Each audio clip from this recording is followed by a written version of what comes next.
पीड़ाग्रस्त गौ माता के कल्याण के लिए गौ रक्षा मंच दमन द्वारा आज से श्रीमद् भागवत सप्ताह ज्ञान यज्ञ का शुभारंभ हुआ। इस कथा का रसपान प्रफुल्ल भाई शुक्ल खैरगांव वाले कराएंगे।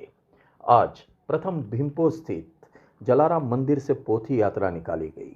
आज की इस कथा में दादरा नगर हवेली दमन दीव के भाजपा अध्यक्ष महेश आगरिया, प्रदेश महामंत्री जिग्नेश भाई पटेल, जिला पंचायत के अध्यक्ष धर्म पटेल, पूर्व सांसद लालूभाई पटेल, श्रीमती चंचलबेन डायाभाई पटेल, विशाल टंडेल, दमन जिला अध्यक्ष भरत भाई पटेल, काउंसिलर जयंती भाई पटेल, सरपंच शंकर भाई, सरपंच उदय भाई एवं डीआईए के अध्यक्ष पवन अग्रवाल, रुद्रेश टंडेल एवं जिन्होंने इस कथा के मुख्य यजमान हैं ऐसे हर्षल भाई पटेल और उनकी गौ रक्षा मंच की टीम उपस्थित रही।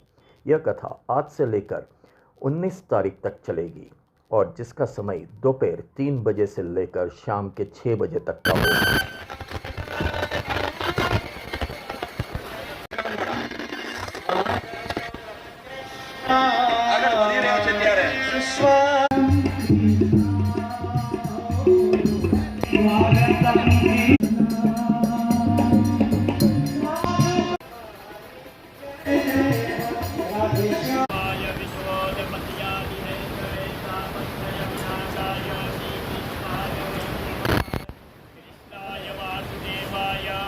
भागवत सप्ताह ज्ञान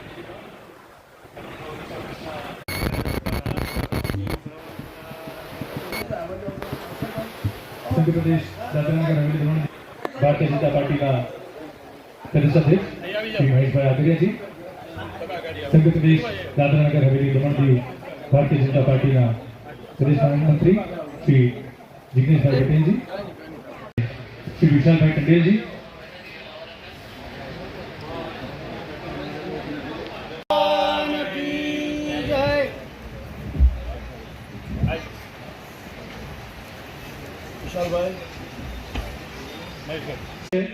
दमन दीवना माननीय पूर्व सांसद श्री लालूभाई पटेल,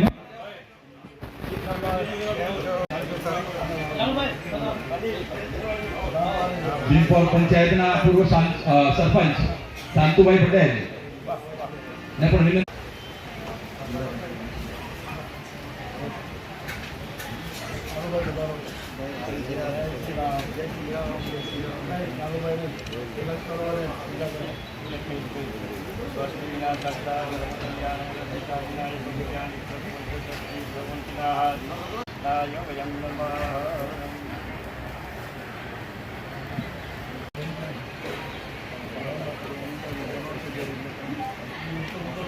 अध्यक्ष महेश भाई अग्रिया जी उपस्थित है, पूर्व सांसद लालूभाई जी अध्यक्ष અને શ્રીમતી ચંચલબેન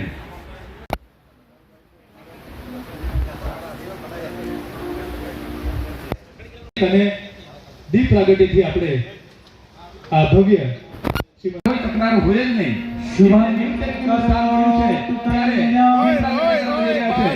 આજના ઉદ્ઘાટન અને સંપદા શત્રુ બુદ્ધિ વિનાશાય दीपज्योति नमोस्तुते दीपज्योति परब्रह्म दीपज्योति जनार्दन दीपो हरतु मे पापम्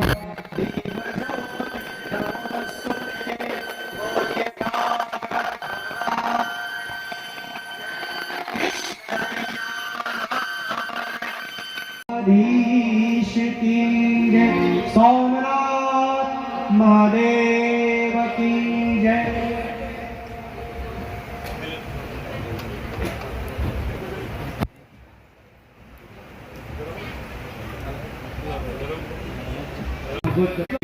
અહીંથી જે લાભાર્થ આપણને કરી રહ્યા છે બાપુજીના સાધ્યનમાં અને જે મને અહીં 2 શબ્દ બોલવાનો મોકો આપ્યો એ બદલ પણ હું દમણ તમામ મારી માતાઓ, મારી બહેનો, મારા ભાઈઓ, વડીલો, આપ સૌને મારો નમસ્કાર।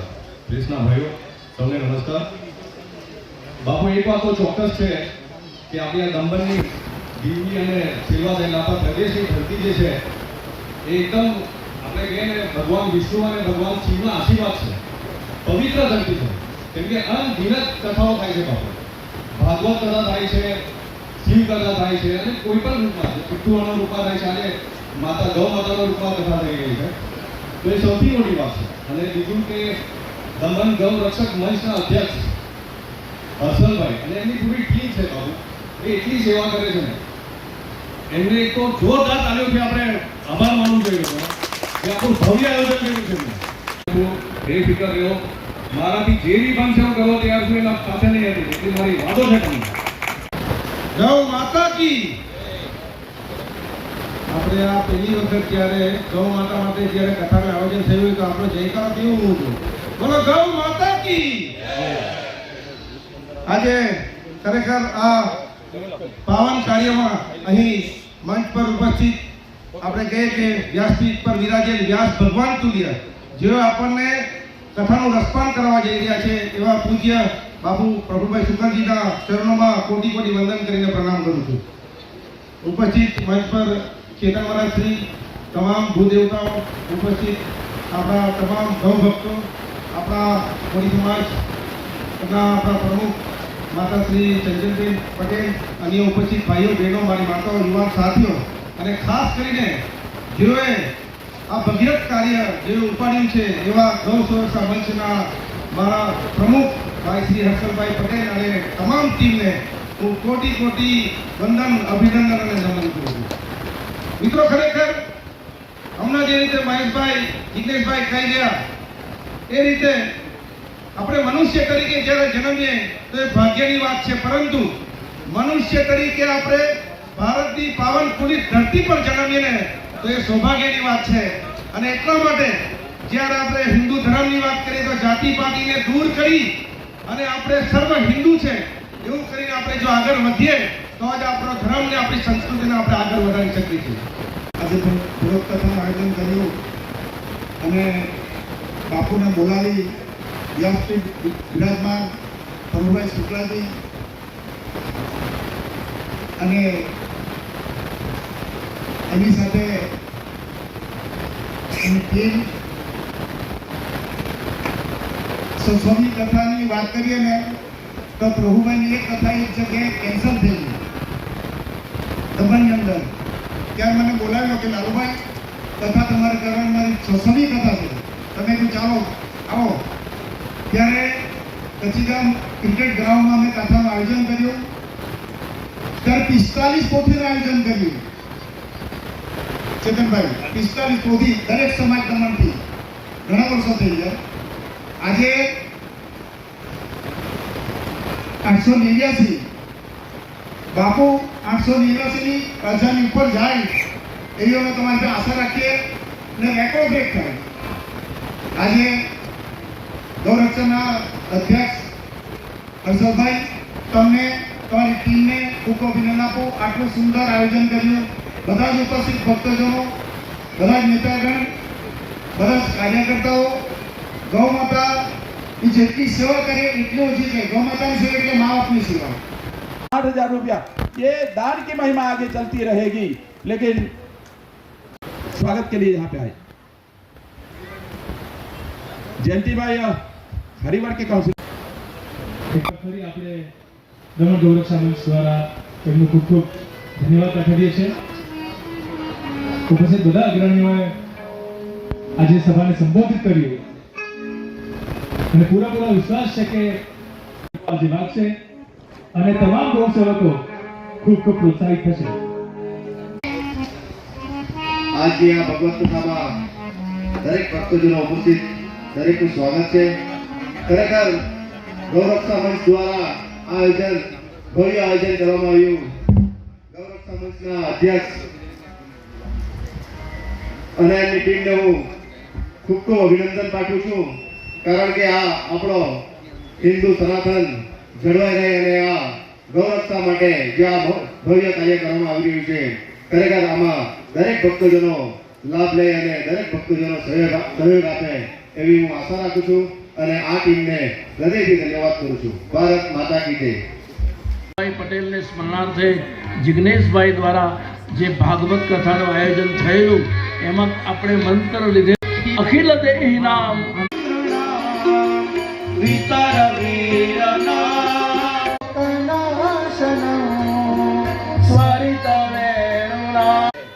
પણ જે ગાયો પીડિત છે એનો ઉપચાર થાય, એની સારવાર થાય, એ માટે એક જબરજસ્ત પ્રયાસ ગૌરક્ષા મંચ દમણ દ્વારા અમારા હર્ષલભાઈ પટેલ અને એની ટીમ દ્વારા થઈ રહ્યો છે. આ ભારત છે, આ હિન્દુસ્તાન છે. અથ પ્રજાનામ અધિપ પ્રભાતે રઘુવંશની અંદર કવિ કાલિદાસ લખે છે કે આ દેશનો રાજા જાગે, એની આંખ ખુલે એટલે પહેલો પ્રશ્ન એ કરે, મારા દેશની ગાયો સલામત છે ને, મારા દેશની ગૌ માતાઓ સુરક્ષિત છે ને. મને એમ લાગે છે ગૌરક્ષા મંચ દમણે આ સૂત્ર બરોબર પકડી લીધું છે, અને આપણે નહીં કરીએ તો કોણ કરશે સાહેબ? શ્રી કૃષ્ણ શરણમ મમ નો નાદ થયો છે. બધાએ ભગવાનને કીધું, પ્રભુ તમે અમને છોડીને જતા રહો તો તમારા વગર અમે અહીંયા રહીએ કેવી રીતે? તમારા વગર અમારું શું થાય? કૃષ્ણએ વચન આપ્યું કે મારું તો યુગ કાર્ય પૂરું થયું ને એટલે હું જાઉં છું,